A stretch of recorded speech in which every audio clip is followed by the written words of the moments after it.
the album gets finished, the album comes out. Does Dan approach you about Leaders Farm?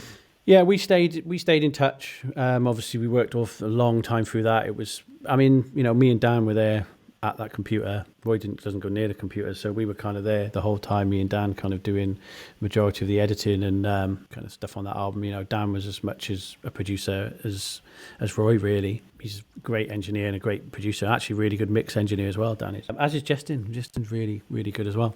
So yeah, it was after we stayed in touch, went to some live shows, and then Dan messaged me and said he'd bought this farmhouse in Norfolk, and said he was kind of fed up of being on tour and then having to write a record and then having to go away to rehearsals down to London. You've got to stay in hotels, and you've just got back from staying in hotels for a year, and you want to spend time with family and with friends. So he was like, I bought this place. I want a rehearsal room there so the band can all come here. We can all be together. We don't have to go hotels. When we're back off tour, got somewhere we can come and not have to go down to London.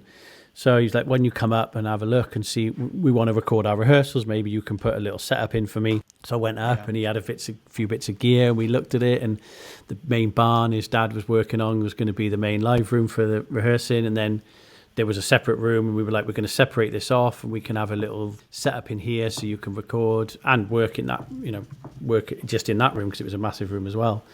So yeah, it was like I bought a few bits of gear, got my mate's studio came involved, started putting a little demo setup together. And we actually, while doing it, we recorded a couple of B-sides for The Darkness with me and Dan producing them, and they ended up coming out really well. And it was just a little makeshift demo studio at that point. And then it fell apart for The Darkness, and Dan was like, right, well, what are we going to do now? We're going to starting to fall apart for the Darkness at that point. Yeah, we like, well, we should build a proper studio. We should do our next album here, the next Darkness record here. This should be, me and you should produce it. He said, we'd do it here. All the money we can save, we'll have a decent budget. We'll all get paid really well. We can take as long as we want, blah, blah, blah. And he really wanted to produce that next album and do it with me. So we started putting a proper studio together, the design, the acoustics, the layout, everything. His dad was an amazing builder, and his uncle's an electrician. So between them two and his other uncle, lovely man, who was a proper grafter as well, they set about building the studio that we designed. And we built a proper residential studio from scratch, sitting up night after night, just studying university papers, what we wanted, talking about all the great studios we'd been to in the past. So it would have elements of Rockfield, Ridge Farm, Mono Valley, the Manor, all these great residentials. How can we do this? And just making sure we made great use of every little space in the place, but also giving it a vibe and some magic that when you walked in, you just went, it was a wow.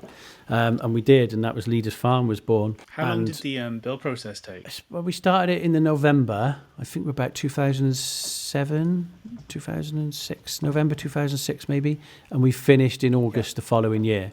So the following year, I got my mate Mark Ruby actually came in for kind of the first session as a test session. Came in, we got a band in. Yeah, so through to the following August. I mean, this was an 8-bedroom residential studio with 3 acres of land, football pitch, fruit orchards, 2 little lakes, a little boat on the pond or lake, whatever you want to call it. Massive live room, vocal booth, separate machine room, amazing sized control room.